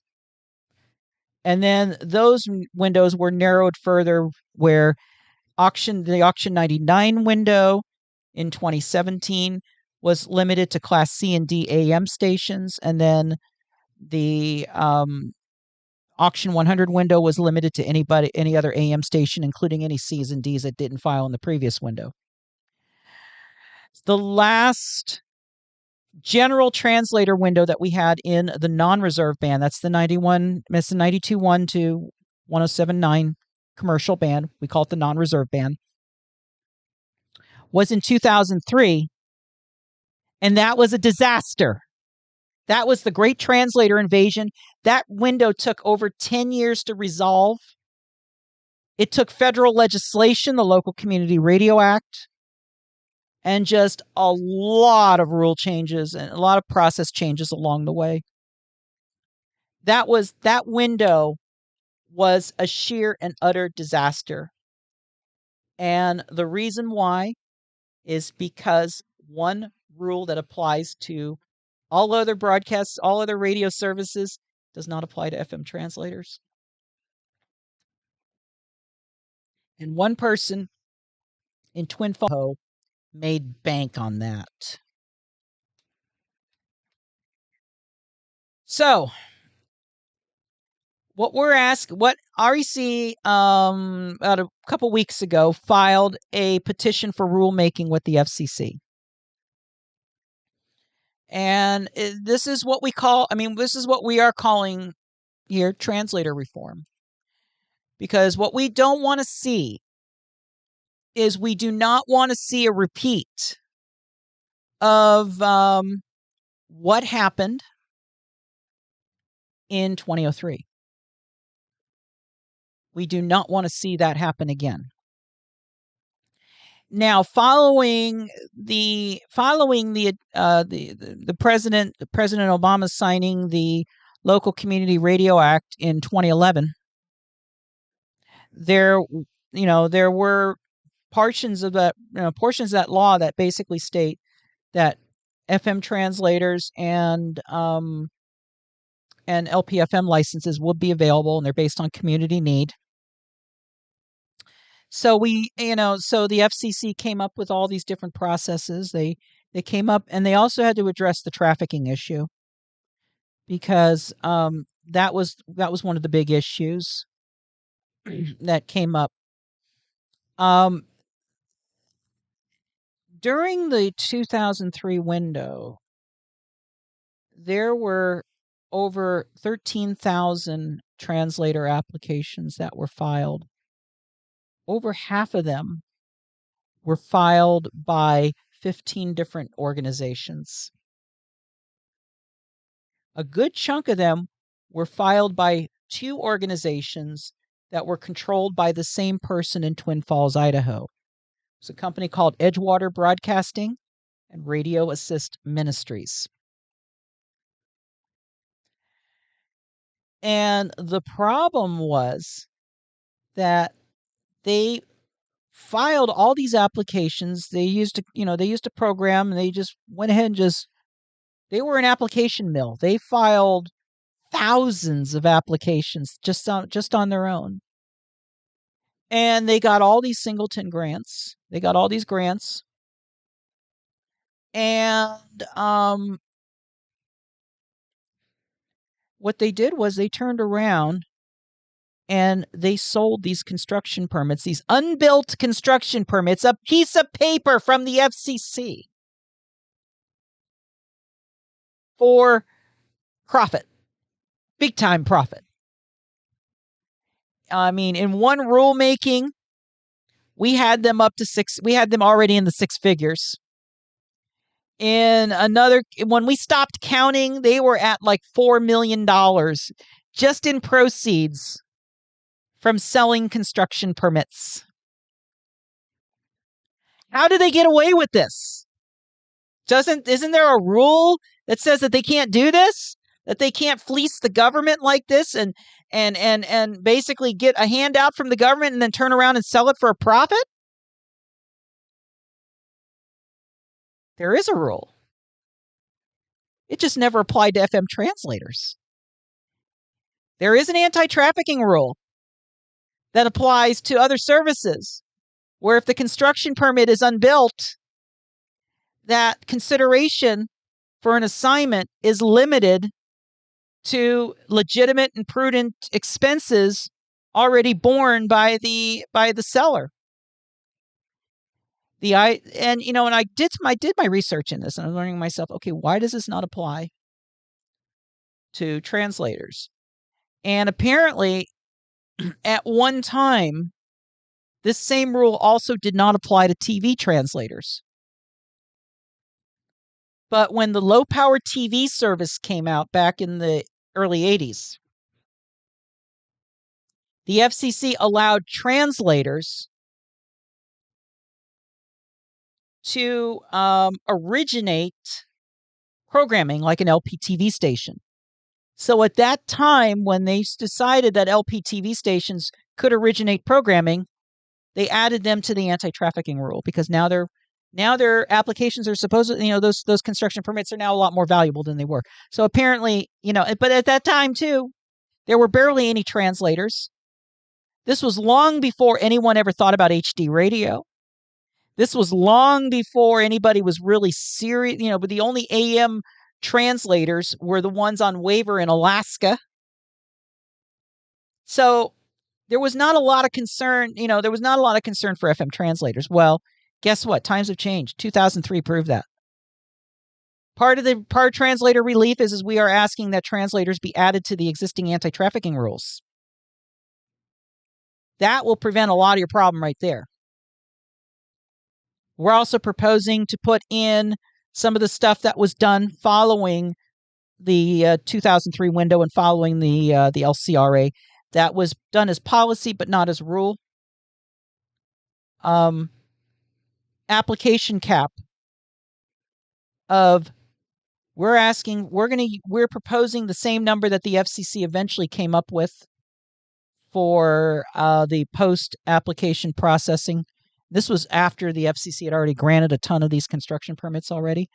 They set up a remaining cap of 70 applications nationwide for the commercial band, for the non-reserve band, with no more than 50 of them being in the top 150 markets. That's what we are proposing for the commercial band. For the non-commercial band, for the reserve band, the 88.1 to 91.9, we're calling for 1/4 of that. So it's going to be 18 nationwide, 13 within the top 150 markets. That's one of the things that we're calling for. Is that kind of a common sense? We need to control the next general translator windows where anybody can apply, because we don't want to see a repeat of what happened in 2003. So the other thing that we're asking for is we're asking to close what we call the NCE loophole. Nonprofit organization files for a translator in the non-reserve band. It's a singleton. They get it granted. It gets modified and moves to another location, a more profitable market. The nonprofit organization will then turn around and lease time on the translator to a commercial organization, which they can do because it's in the commercial band, and be able to run it commercially and then make a profit off of that. Yet they have not paid a fee to the FCC for anything. The only time they would have to pay fees is if they file a modification or when they renew the license. We're calling for a 4-year holding period. If your translator is originally granted to rebroadcast a non-commercial primary station, then for the first 4 years of licensed operation, any primary station that you rebroadcast must be non-commercial. EMF is very guilty of doing this, and that's who we were kind of targeting. So that's pretty much what we're looking at there. So we're talking about closing the loophole. We are reminding the FCC that Section 5 of the Local Community Radio Act is still in force, even though they've forgotten about that with the Auction 99 and 100 windows. They've also forgotten about it in the whole geo-targeted booster proceeding. We're constantly having to remind the FCC that Section 5 is still in force, and that licenses for new translators, new LPFMs, and new FM boosters are to be granted based on community need. And that licenses are available for all services. One of the things that the FCC did in following the LCRA was they put together this process where in the core areas of the top 150 markets, they identified specific points, specific locations, and specific channels where LPFM opportunities are. And a translator, and then what they did was they used a system to determine whether it was the market was considered spectrum limited or spectrum available. What they did was they used a channel floor rule. They basically said, okay, in these major markets, if there's more than 8, if there's more than 7 in these markets, more than 6 in these. And they used that system to determine which markets were spectrum limited, which markets were spectrum available. If the market was spectrum limited, then there were restrictions on where you could place an FM translator, where the FM translator could not preclude a future low power FM opportunity. The channel, we want to see the grids come back. We want to see the channel points come back, but the channel floor concept that the FCC originally used is now obsolete because there still needs to be what we are now talking about is a deficiency between disparity between the low power FM and translator stations in a market area. So what we did was we came up with a scoring system, and we looked at the area within that market grid, which is basically 30 minutes by 30 minutes, a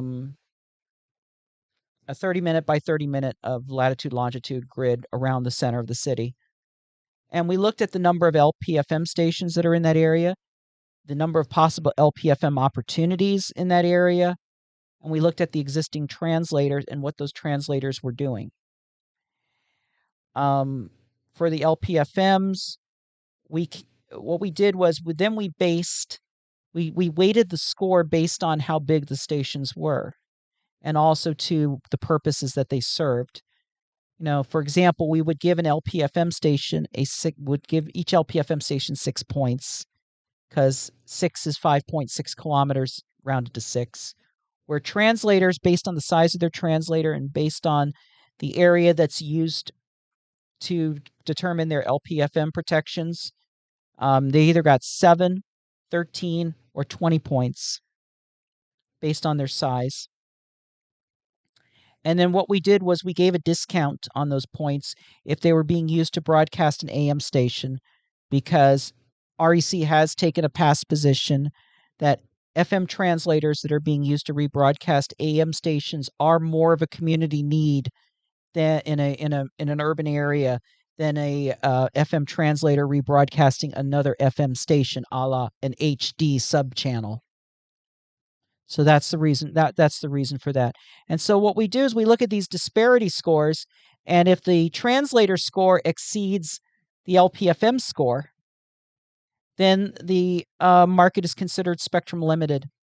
And in that case, any future translators in that would have to protect the identified channel points where there's where there's LPFM opportunities within that grid. We have a website up. It's recnet.com/channel-points, where you can go and look at all 150 markets and see all the channel points for all the 150 markets that we identified when we did the report. Seattle is the highest of the spectrum available markets. That's the one market where the combination of LPFM stations and LPFM opportunities inside the grid exceeds the same magnitude of translators inside that grid. So go check it out, and let's see what we've got there. So we're asking for that. Now, reserve band window, which question was about. I hear you. I hear you very well. First of all, since the FCC adopted the point system after the Bechtel decision, there has never been a full window for NCE translators in the non-commercial, the 88 to 92 band. There's never been that opportunity. The last opportunities were back in the old days when you could file at any time, and then there were cutoff lists. We have not had the modern point system devised for that period of time. The problem is that the FCC did come up with a point system and a selection criteria that's specific to the reserve band translators. The problem was that was last done in like 2003 or 2005. A lot has changed since then, mainly around fill-in translators. Fill-in translators back in the old days, they were used to provide service to a wider area than a translator is normally allowed to run. If it was being used to fill in for the primary analog signal of an educational station that could not be heard because of terrain or other similar factors. These days, fill-in translators are used to rebroadcast AM stations, and they're also being used to simulcast HD subchannels that are not available on an analog radio. So basically, those are originating programming, in my opinion. The selection process that the FCC came up with long before all these services were around, long before HD, long before AM being used for AM translators being used for AM, the FCC gave priority in the selection process to FM translators proposing fill-in service in the reserve band, which was a valid reason back when there was only like 1,700 translators, and there was only a handful of translators down there, and they were being used to bring in first and second services into many parts of the country. It made perfect sense. But things have changed, and we need to change that rule. REC still believes that there is some form of priority that's needed for fill-in stations. However, in order to get what we're proposing is that in order to get the fill-in priority, the area that you're proposing your translator in, if your fill-in translator in, must only be able to be, is only served by no more than 2 educational services throughout the whole entire contour of the translator. Basically, it's the fair distribution rules without the population. Just as long as there is no area that is within the service contour of the proposed fill-in translator that receives 3 or more educational services, that translator application would be subject. And that's what we're asking for. This will prevent somebody like an NPR affiliate from applying for a fill-in translator in a more larger area to be used to rebroadcast their HD3. And then basically shutting out all these smaller rural communities that are trying to get out even further with these little translators. Little translators were out here on the East Coast. They're basically the equivalent of what we're proposing as an LP250 facility. Out west, 250 watts at 107 meters above average terrain. In the east, at 32 meters above average terrain. That's what they're proposing. I mean, that's so that's what we're looking at there. So that is that's what we got there. So that's what we're proposing for that. And because we feel that there has been a change in that. But we are asking that the next filing window for FM translators be in the reserve band. We are pushing that issue. So Harold, yes, we are pushing for that. We want the next window to be for reserve band. But we want these other rules in place to prevent speculation and trafficking and to make sure that everybody has a fair chance and that the Local Community Radio Act is followed. That's what we want in there. And finally, in that proceeding, we are also asking for some changes to the LPFM translator booster cross ownership rules. Right now, for a co-owned translator, if a translator that's co-owned by an LPFM station, which there's not that many of because there hasn't been a filing window for them yet, translators must be no more than 10 miles from the LPFM station in the top 50 markets, no more than 20 in the non-top 50. Very restrictive rule, in my opinion. When we looked at the non-commonly owned translators that are currently running LPFMs, there's about 60 or 70 of them out there. And a lot of them don't meet that requirement, but they're still able to get the translator. They're still able to get the LPFM over the air. We feel that rule, that limitation is unnecessary.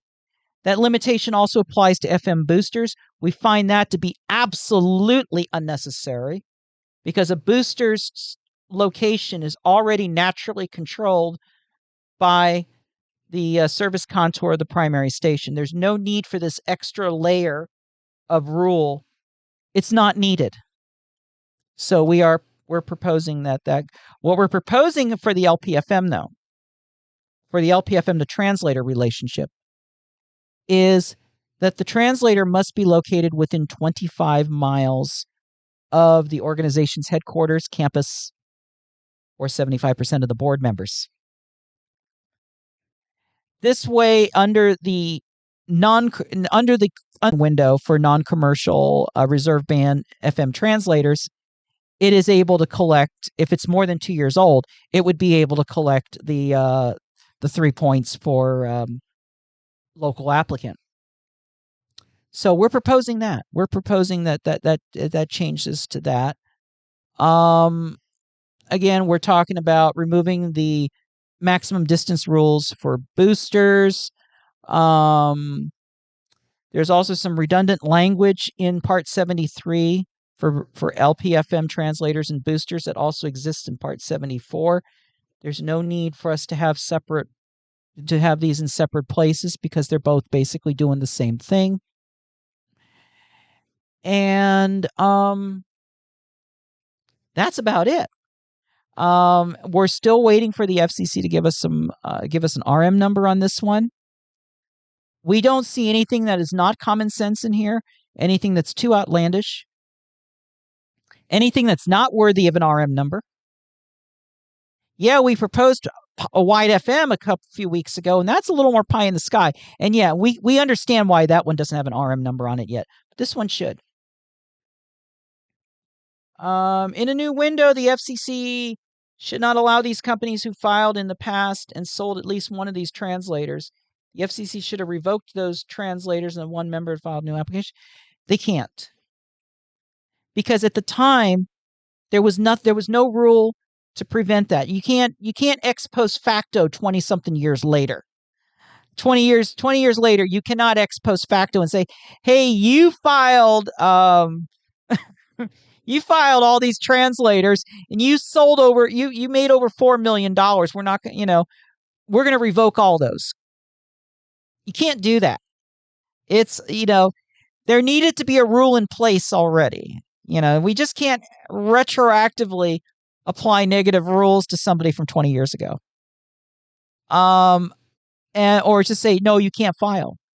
No, they should have an opportunity to file, but they need to follow the rules, and we need to change the rules. We need to change the policy. The problem was that the FCC went into 2003 thinking that they were going to have this auction filing window, because it was an auction. It was auction 83. And they thought that, okay, there were going to be all these commercial applicants filing for these translators and would settle the mutual exclusivity through auction. But no, that's not what happened. There were 13,000 applications filed in that window. There was an auction 83 that eventually happened about 12 years later. The FCC made about $500,000 from that auction. In comparison, in auction 109, the last FM allotment window that we had for full power commercial stations, commercial FM stations, a channel 300B in Sacramento went to iHeart for $6.5 million. Just one channel. One channel went for $6.5 million. And the FCC could barely make $500,000 on a translator window that originally had 13,000 applications in it. Yeah, there's a problem here with the system. We need the anti-trafficking rules. We need the application caps. We need the Section 5 protections for the LCRA to make sure that there's still LPFM opportunities after that. We need these changes. We need an NCE window first, but we also need to fix the fill-in rule for NCE. And, well, if we can get some fixes, we just don't know when. Maybe it takes a filing window. Would the FCC ever do another filing window for AM? I don't know. All right, if anybody has survived this stream through all that buffering, thank you for staying with us. Anyway, but now that I've had my spiel, of course, there's information on the recnet.com website about translator reform. There's information in there about everything, about other stuff that we talked about. Now, remember the show of interest form if you're interested in filing in the next LPFM window, whenever that will be. We don't know yet, but we have a show of interest already out. It's at lpfm.app. WXGN 92.7, greetings. And you're bummed that you missed out on so much info. Don't worry. There will be an archive of the stream that will be posted. Don't worry. We archive. You'll be able to watch this whole 2 hours of this mishmash at your convenience. And unlike cable, we will have a fast forward button. So anyway, last call for alcohol here. Last call. Comments, questions, anything that anybody wants to finally talk about?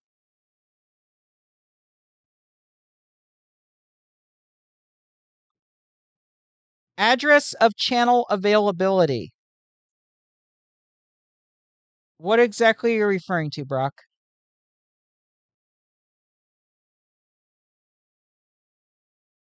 Are you referring to one of the tools? LP250, we talked about that. Bottom line is we have a 2-2 commission. Address of channel. Okay, on if you're talking about the new tool, you should be able to just put an address right in there, and it's the Google autofill thing, so it'll try to complete the address for you. When you do that, you hit the button, and then it will bring up a map of the area, and then there's a little dot on there, a little red dot that you can move around to different locations. So like let's say it's just like Google, and you put an address in, it puts the dot in the middle of the street, but you want to move it to the back of the building, you can just move the dot over to the back of the building, then hit the search button, and then we'll do the search for you from that precise location. Otherwise, you can enter in coordinates, you can enter in antenna structure registration numbers, and that's how that works. And that's at lpfm.app for the next window, or recnet.com/mylpfm for existing stations that just want to look around town to see if there's any other changes, or if they want to look at possible channel change at their current location. And that you have to put in the call letters of an existing LPFM station in order to run that search. So I hope I answered your question. And on the LPFM again, LP250, yeah. 2-2 commission right now. Car is the NAB's new lapdog now with O'Reilly gone. Nothing is going to get done until we have a 3-2 commission. That's just my general opinion. We need to get somebody in there, even if it's not Gigi Sohn. We need to get somebody. We need to get a warm body in that fifth seat. And until that happens, I don't see any movement on LP250. Unless we can get an epiphany from Symington. I think Rosenworcel and Starks will back it up, but I think Carr is our holdout.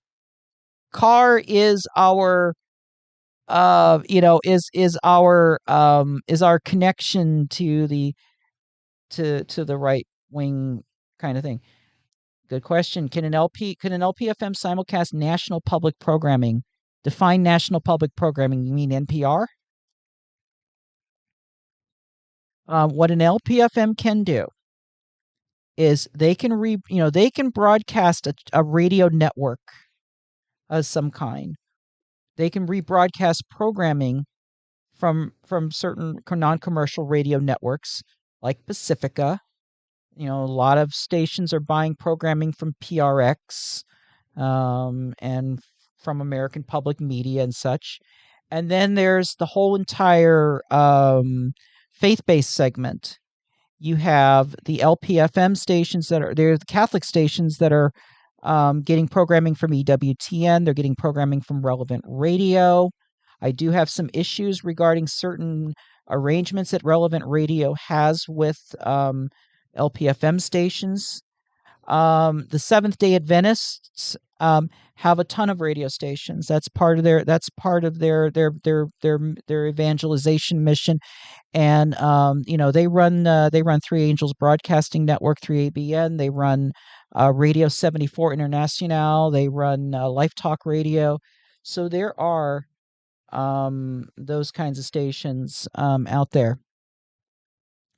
Harold is answering a ton of my questions for me here, which is fine. I appreciate that. But I will talk about them on the record here. Can an LPFM have a translator via the internet rather than over the air? The answer is no. The LPFM stations, any non-fill-in translator station must receive their programming over the air. This is not just an LPFM rule. This is an every service rule.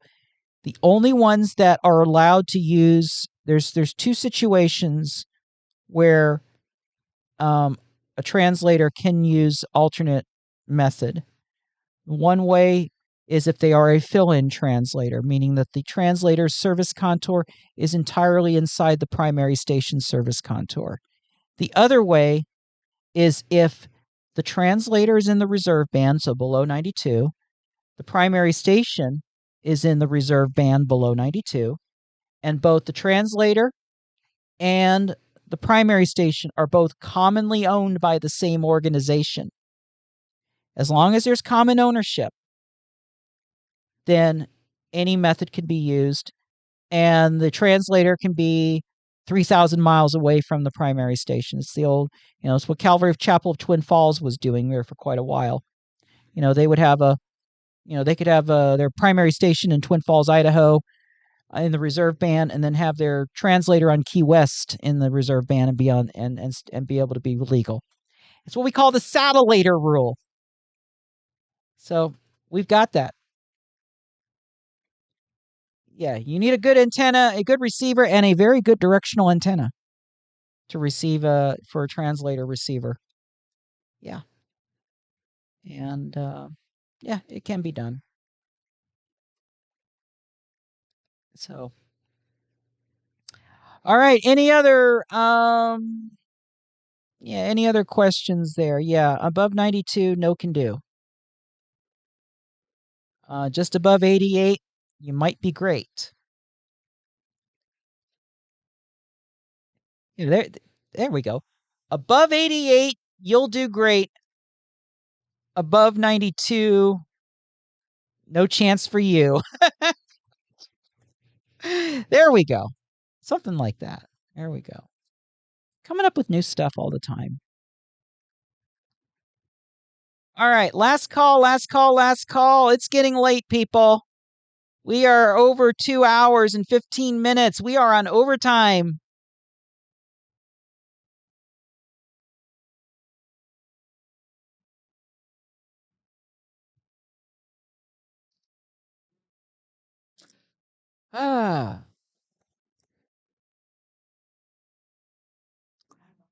All right, I think that's going to call. I think we're going to call it.